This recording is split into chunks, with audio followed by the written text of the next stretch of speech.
ஒரு கிராமத்தில் இருக்கிற விவசாயிக்கு தான் தெரியும். அவங்கள நீங்கள் போய் கேட்டு பாருங்கள், என்ன தெரியுமா சொல்லுவாங்க?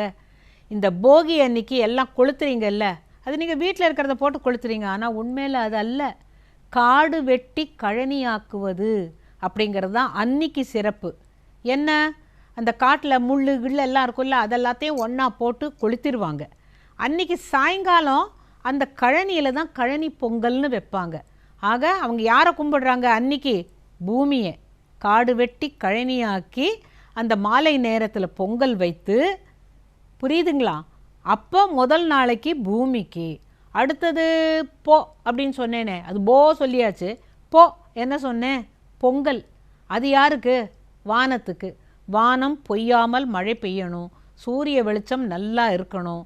அதனால முதல் நாள் பூமிக்கு, அடுத்த நாள் வானத்துக்கு, அதுக்கும் அடுத்த நாளைக்கு இந்த வயக்காட்டில் உழுது நமக்கு நண்பனாக இருக்கிற இந்த மாடுகளுக்கு தான் மாட்டு பொங்கல்.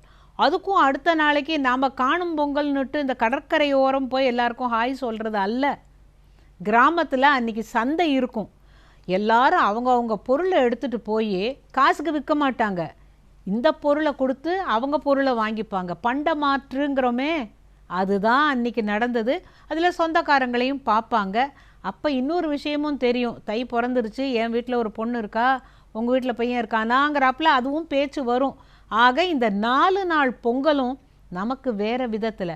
ஆனால் விவசாயிக்கு உண்மையான பொங்கல் அவங்களுடைய வாழ்க்கையில் தான். அவங்க வாழ்வு தான் வளம் பெறணும், மகிழ்ச்சி அவங்களுக்கும், நமக்கு ஓரளவு, அவங்களுக்கு பல மடங்கு மகிழ்ச்சி.